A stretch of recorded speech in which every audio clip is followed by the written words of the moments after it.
मी माझ्या बायकोवर खूप प्रेम करायचो, पण माझ्या बायकोने मला धोका दिला. म्हणून मी तिला जळवण्यासाठी दुसरे लग्न केले आणि दुसरे लग्न करून मी घरी आलो. पण माझ्या पहिल्या बायकोला धक्का बसण्याऐवजी ती आनंदाने आम्हा नवरा बायकोचं स्वागत केलं आणि दृष्ट काढून गृहप्रवेशही केला. एवढेच नाही तर माझ्या पहिल्या बायकोने आमची रूम गुलाब आणि मोगऱ्याच्या फुलाने मस्त सजवली. हे सर्व बघून मला तर आश्चर्याचा धक्काच बसला. आणि त्यावर पहिली बायको म्हणाली, आता आपण तिघे एकाच रूममध्ये? माझी बायको जगातील पहिली बायको असेल जी आपल्या सवतीचं स्वागत जोरात करून तिला आनंद झाला होता. मी पहिल्या बायकोकडे बघून हैराण व्हायचो. मला तर तिचा दुःखी चेहरा आणि तिला त्रास झालेलं बघायचं होतं. पण झालं उलटच. ती दुःखी सोडून आनंदी राहायला लागली. तसं पाहिलं तर माझं खरं प्रेम माझ्या पहिल्या बायकोवर होतं. पण मजबुरी असल्यामुळे मला दुसरं लग्न करावं लागलं. पण मी खूप हैराण होतो की माझ्या पहिल्या बायकोच्या कपाळावर एक सुद्धा आडी पडली नव्हती. तेव्हा सुद्धा नाही, मी जेव्हा सोनियासोबत लग्न करून माझ्या प्लॉटवर घेऊन आलो होतो. दरवाजा माझ्या पहिल्या बायकोने म्हणजे कवितानेच उघडला होता. पण आम्हा दोघांना सोबत पाहून कविताने मला एक प्रश्नसुद्धा विचारला नाही. मी मुद्दामून कवितासमोर सोनियासोबत प्रेमाच्या गोष्टी करत होतो. तिच्यासमोर सोनियाच्या जवळ जायचो, म्हणजे हे सर्व कविताला सहन होणार नाही आणि ती आतल्यात जळेल. तिला खूप वाईट वाटेल, तिला खूप त्रास होईल.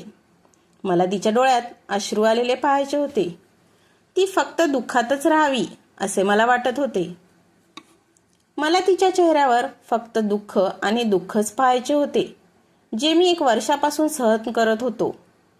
पण कविताला जशी काय माझी काही पर्वाच नव्हती अशीच ती वागत होती. जेव्हा मी आणि सोनिया एकमेकाजवळ असायचो, एकमेकाच्या मिठीत असायचो, तेव्हा सुद्धा तिच्या चेहऱ्यावर मला स्मितहास्य दिसायचं. आज सुद्धा मी माझी दुसरी बायको सोनियासोबत हॉलमध्ये TV पाहत बसलो होतो की अचानक माझी पहिली बायको कविता तिच्या खोलीचा दरवाजा उघडला. कदाचित ती रात्री पाणी पिण्यासाठी बाहेर आली होती. कविताची नजर जेव्हा सोनिया आणि माझ्यावर पडली, तेव्हा मी मुद्दामून सोनियाला माझ्या आणखीनच जवळ घेतले आणि हाताने तिला मिठी मारून माझ्या मिठीत घेतले. कविताला पाहून सोनिया थोडी गडबडली होती. मला म्हणायला लागली की तुम्ही हे काय करत आहात? ही गोष्ट लक्षात ठेवा की आपण हॉलमध्ये आहोत आणि फक्त आपण दोघेच इथे एकटे नाही आहोत. मी सोनियाला म्हणालो, आपल्या व्यतिरिक्त जी व्यक्ती ते आहे ती थोडी परकीच आहे. हे बोलून मी एक नजर कविताकडे टाकली होती. मला तिच्या चेहऱ्यावर दुःख पाहायचे होते. तिच्या डोळ्यात वेदनेचे अश्रू पाहायचे होते. मला तिला दुःखी होताना पाहायचे होते, जेणेकरून माझ्या जळत असलेल्या हृदयाला शांती मिळेल आणि मी समाधानी होईल. परंतु कविताच्या चेहऱ्यावर मला कसलेच भाव दिसले नाहीत. ती नजर खाली करून हसत हसत पाणी पिण्यासाठी स्वयंपाकघरात गेली. फ्रीजमधून पाण्याची बॉटल काढली, ग्लास घेतला आणि परत तिच्या रूममध्ये जाऊन रूमचा दरवाजा बंद केला. हे सगळं पाहून मी पटकन सोनियापासून दूर झालो. मग माझी ही कृती पाहून सोनिया मला हैराण होऊन पाहत राहिली आणि मला म्हणाली, काय झालं विजय, एकदमच माझ्यापासून दूर का गेलेत तुम्ही? काही वेळापूर्वी तर खूप प्रेम दाखवत होते, मग आता काय झालं लगेच? मी सोनियाला म्हणालो की मला आता झोप येत आहे. तुला जर अजून TV बघायचा असेल तर बघ, आता मी झोपायला जात आहे. हे बोलून मी माझ्या खोलीत निघून गेलो. कदाचित मी माझ्या या अवस्थेवर असहाय्य होतो, कारण खरं प्रेम तर माझं कवितावरच होतं. पण मी दुसरं लग्न यासाठी केलं होतं की माझी पहिली बायको कविता मला आठवू लागले. जेव्हा माझे नवीन लग्न झाले होते तेव्हा कविता माझी बायको झाल्यामुळे मी खूप खूप खुश होतो, कारण कविता एक खूप सुंदर मुलगी होती. तिला पाहून तर कोणताही पुरुष डोळे मिचकवायचे सुद्धा विसरून जाईल. आमच्या लग्नानंतर मी तिला थोडेच दिवस देऊ शकलो होतो, कारण माझा बिझनेस असा होता की मला रात्रभर इतर देशातील प्रोडक्ट्स ऑनलाईन विकायचे होते. त्यामुळे माझे ऑफिस दिवस रात्र चालू असायचे. माझी घरी येण्याची कोणतीच वेळ ठरलेली नसायची. कधी मी पहाटे 3 वाजता घरी यायचो तर कधी 4 वाजता, कारण माझे काम हे संध्याकाळी चालू होत होते. माझ्या घरी फक्त माझी बायको कविता राहत होती, कारण माझे आई वडील माझ्या भावाजवळ दुसऱ्या देशात दुबईला राहत होते. पहिल्यांदा तर कविता रात्रीची एकटी राहायला घाबरत असायची. सारखी सारखी मला तक्रार करायची की मला घरात रात्रीची खूप भीती वाटते, मी नाही राहणार. पण माझ्या कामाला पाहून तिने सुद्धा माझ्या मजबुरीला समजले होते. मी तिला समजावले होते की तुला मला असेच समजून घ्यावे लागेल. माझे काम रात्रीचे असते आणि मी काम नाही केले तर आपला संसार कसा चालेल. या गोष्टीवरून आमच्यात नेहमी भांडण होत होते. पण काही महिन्यापासून मला जाणवायला लागलं होतं की आता कविता माझ्यासोबत पहिल्यासारखी या गोष्टीवरून भांडत नाही, की मी तिला घरी कमी वेळ देतो म्हणून. सुरुवातीला तर मी विचार करायचो की कदाचित तिने या गोष्टीचा स्वीकार केला असेल. पण गोष्ट तर इथे संपलीच नव्हती. खूप विचित्र विचित्र घटना माझ्या घरात होऊ लागल्या. ज्या अपार्टमेंटमध्ये मी राहत होतो तिथे मेन गेटवर एक तरुण वॉचमॅन बसत होता. माझा प्लॉट ग्राउंड फ्लोअरवर होता आणि माझ्या बेडची खिडकी बाहेरच्या मेन गेट समोर होती.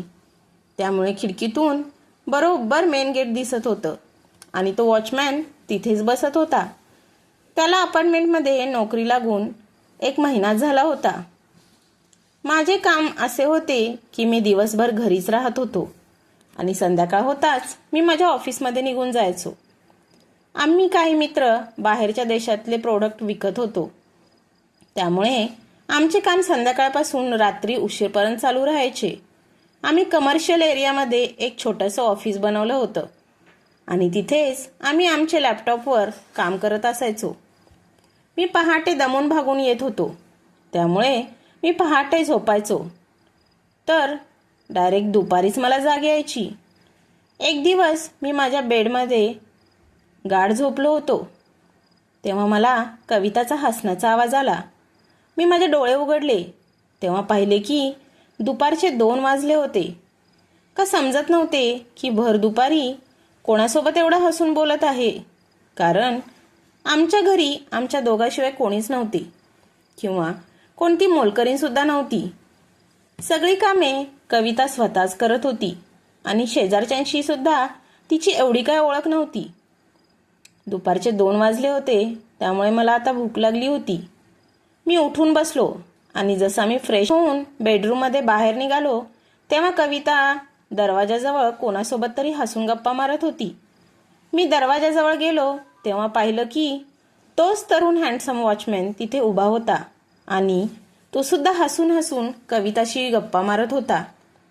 हे पाहून मला खूप विचित्र वाटले होते. मी कविताच्या मागे उभा होतो. त्या वॉचमॅनने जेव्हा मला पाहिले तेव्हा त्याच्या चेहऱ्यावरचा रंग उडाला. त्याने पटकन कविताच्या हातातले जेवणाचे ताट घेतले आणि तो तिथून निघून गेला. कविता जशी मागे वळाली मला पाहून पूर्णपणे घाबरली होती. म्हणायला लागली की तुम्ही आज लवकर उठले. हे बोलून ती पटकन नजर खाली करून किचनमध्ये निघून गेली. मी सुद्धा तिच्या मागे किचनमध्ये आलो. मी तिला म्हणालो, तो वॉचमॅन इथे काय करत होता? कविता म्हणाली, त्याच्या दुपारच्या जेवणाची जबाबदारी आपल्यावर आहे, त्यामुळे तो जेवणाचे ताट घेण्यासाठी आला होता. हे बोलता बोलता कविता माझ्यासाठी कॉफी बनवत होती. मी तिला म्हणालो, मग तू त्याच्यासोबत काय गप्पा मारत होतीस इतकं हसून खिदळून? मला खूप वेळापासून तुमच्या गप्पा गोष्टींचा आवाज बेडरूममध्ये येत होता. माझे बोलणे ऐकून तिने मोठे डोळे करून माझ्याकडे पाहिले आणि परत नजर चोरून म्हणाली, तुम्ही माझ्यावर संशय घेत आहात का विजय? मी काय विचारते? मी लगेच तिला म्हणालो, अगं मी तुझ्यावर संशय घेत नाही कविता, फक्त तुला विचारत आहे की तुम्ही काय गप्पा मारत होता. कविता म्हणाली, तो वॉचमॅन शेजारच्या काकूबद्दल सांगत होता की मी त्यांच्या घरचे जेवण आपल्यासारखे चविष्ट नसते. हे बोलता बोलता कविता मला नाश्त्यासाठी विचारायला लागली, कारण तिला विषय बदलायचा होता. पण मी तिला म्हणालो, तू फक्त त्या वॉचमॅनला जेवणच देत जा. सोसायटीचे किस्से गोष्टी ऐकायची तुला काहीच गरज नाही. हे मी तिला खूप रागातच बोललो. पुढे कविता माझ्याशी याविषयी काहीच बोलली नाही. दुसऱ्या दिवशी ऑफिसमध्ये इतके काम नव्हते, त्यामुळे मी विचार केला की लवकर घरी जावे, कारण खूप दिवस झाले मी कविताला बाहेर घेऊन गेलो नव्हतो. म्हणून मी हा विचार करत होतो की आज कविताला बाहेर हॉटेलमध्ये जेवायला घेऊन जाईन, म्हणजे ती सुद्धा खूप खुश होईल. पण जसे मी अपार्टमेंटमध्ये पाय ठेवला तेव्हा पाहिले की वॉचमॅन आपल्या खुर्चीवर बसला होता, आणि जसा मी मेन गेटवरून माझ्या प्लॉटकडे गेलो तेव्हा मी पाहिले की कविता एक तरुण मुलासोबत बोलण्यात बिझी होती. पण जशी माझ्यावर तिची नजर पडली ती पटकन मागे सरकली, आणि तो तरुण मुलगा सुद्धा मला पाहून घाबरला होता. मी त्या तरुण मुलाला या अगोदर कधीच पाहिले नव्हते. मी त्याला विचारले, कोण पाहिजे तुला? तो घाबरून अडखळत म्हणायला लागला, मी डिलेव्हरी बॉय आहे. तुमच्या मिसेसने काहीतरी ऑर्डर केले होते, ते देण्यासाठी आलो होतो. त्याच्या राहणीमानावरून चेहऱ्यावरून तो मला कुठूनच डिलेव्हरी बॉय वाटत नव्हता. मी कविताकडे पाहिले तेव्हा ती सुद्धा घाबरलेली होती. तो तरुण मुलगा पटकन तिथून निघून गेला, आणि जेव्हा मी घरी आलो तेव्हा मी कविताला विचारले, काय ऑर्डर केले होतेस तू? माझे बोलणे ऐकून कविता नर्वस होऊन बेडरूममध्ये गेली आणि कपाटातून एक बॉक्स घेऊन आली आणि म्हणाली, हे वॉच मी मागवले होते. मी तिला लगेच म्हणालो, मग इतक्या लवकर तू हा बॉक्स कपाटात सुद्धा ठेवलास का? तो बॉक्स एक साधा बॉक्स होता, त्याच्यावर कोणत्याच कंपनीचं नाव नव्हतं. कविता म्हणाली, मी जेव्हा पैसे आणण्यासाठी कपाट उघडले होते तेव्हाच हा बॉक्स सुद्धा मी कपाटात ठेवून दिला. पण कविता हे बोलता बोलता तिच्या साडीच्या पदराने सारखा सारखा घाम पुसत होती, जशी ती खूप नर्वस झाली होती. कदाचित जर ती अशी नर्वस झाली नसती तर कदाचित मी तिच्यावर संशय सुद्धा घेतला नसता. माझे मन आता कविताच्या विरोधात संशयात पडले होते. रात्रीचा डिनर टेबलवर ठेवत कविता म्हणाली, जर तुम्हाला लवकर यायचे असेल तर मला फोन करत जा ना. मला तिचे हे बोलणे काही समजले नव्हते, म्हणून मी म्हणालो, का गं, मी घरी असं अचानक येऊ शकत नाही का? कविता म्हणाली, नाही नाही, मला परत जेवण गरम करायला लागले आहे ना, यावेळेला तर मी झोपून जाते. काय माहीत, मला असे वाटत होते की कविताला मी अचानक घरी आलेलो तिला आवडलं नव्हते. रात्रीच्या वेळी जेव्हा मी झोपण्यासाठी पडलो तेव्हा ती खूप वेळानंतर बेडरूममध्ये आली होती. तिथे ते सुंदर रूप पाहून मी सगळे काही विसरलो होतो आणि तिला माझ्या मिठीत घ्यायला लागलो. आज खूप दिवसानंतर मला वेळ मिळाला होता की मी कवितासोबत प्रेमाचे काही क्षण घालवेन. जसाच मी तिच्याजवळ आलो तेव्हा कविता म्हणाली, मला खूप झोप येत आहे, मी खूप थकले आहे. मला तिचे हे वागणे जरा विचित्रच वाटले. नेहमी मी रात्रीचा तर बाहेरच असतो, आणि सकाळी किंवा दुपारी जेव्हा मी घरी येतो तेव्हा मी खूप दमलेला असतो. झोपेमुळे माझी वाईट अवस्था झालेली असते, त्यामुळेच मी कविताला वेळ देऊ शकत नव्हतो.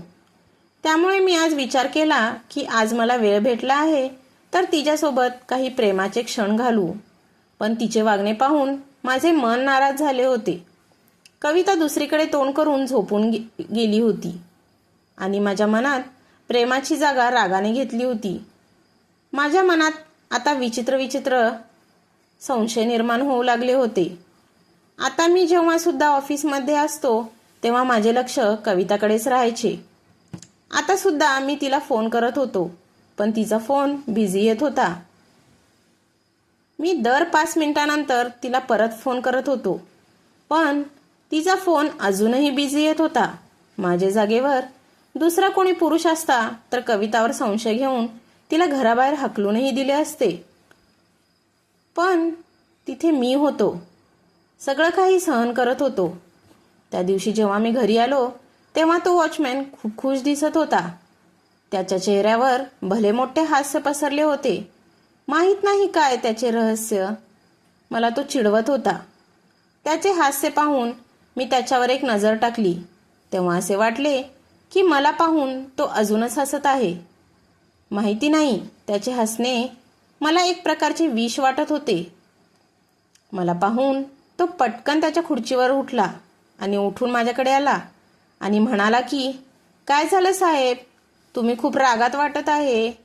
मी त्याच्या प्रश्नाचे काहीच उत्तर न देता माझ्या प्लॉटकडे वळालो. मी प्लॉटचा दरवाजा पुढे केला आणि लगातार डोरबेल वाजवायला लागलो, पण दरवाजा कविताने उघडला नाही. म्हणून माझ्याकडे जी डुप्लिकेट चावी होती मी त्याने लॉक खोलला. जसा मी दरवाजा उघडला, कविता माझ्या समोर उभी होती, जी कदाचित दरवाजा खोलण्यासाठी आली होती. असा अचानक दरवाजा उघडल्यामुळे ती घाबरली होती, पण पुढच्या क्षणाला हसायला लागली आणि म्हणाली, काय झालं विजय, तुम्ही असे का वागत आहात? मी आंघोळ करत होते, तुम्ही तर असा धडधड दरवाजा वाजवत होता जसं काय भूकंपच आला आहे. मला पहिल्यांदा कविताचा राग आला होता. मी दरवाजा तसाच उघडा ठेवला आणि तसाच आतमध्ये आलो आणि लगेचच कविताला म्हणालो, तुझा फोन का बिझी येतोय? मी जेव्हा जेव्हा तुला कॉल करतो तेव्हा तेव्हा तुझा नंबर बिझी येत होता. तू माझा कॉल का उचलत नव्हती? आणि आता दरवाजा सुद्धा लेट उघडला. या सगळ्याचा मी काय अर्थ समजायचा? मला स्वतःला कळत नव्हते मला काय बोलायचे होते. माझ्या जे तोंडात येत होते मी ते बोलत चाललो होतो. माझे बोलणे ऐकून कविता शांत झाली. तिच्या डोळ्यात अविश्वास दिसायला लागला होता. ती मला म्हणाली, तुम्ही असे का वागत आहात विजय? का माझ्यावर राग काढत आहात? थोडाच उशीर तर झाला होता ना दरवाजा उघडायला. आणि राहिली गोष्ट मोबाईलची, तर सकाळी माझ्या हातातून मोबाईल पाण्यात पडला होता. सकाळी जेव्हा तुमचा कॉल आला तेव्हा मी कॉल अटेंड करायला गेले तेव्हाच मोबाईल माझ्या हातातून पडला आणि तिथेच हँग झाला. त्याची स्क्रीनसुद्धा तिथेच थांबली. पूर्णपणे बंद झाला होता तो. मी चांगल्या प्रकारे त्याला सुकवण्याचा प्रयत्न केला तेव्हा तो 10 मिनिटापूर्वी नीट झाला. त्याची स्क्रीनसुद्धा ओपन झाली आहे. त्यामुळे तुम्हाला माझा नंबर सारखा बिझी सांगत असेल. मी तिचे काहीच बोलणे ऐकून न घेता माझ्या रूममध्ये निघून आलो. माझी बॅग आणि गळ्यातला टाय रागात बेडवर फेकला आणि फ्रेश होण्यासाठी बाथरूममध्ये गेलो. तर मित्रांनो, पुढील कथा उद्याच्या व्हिडिओमध्ये ऐकायला विसरू नका. त्याकरता चॅनलला सबस्क्राईब करा. धन्यवाद.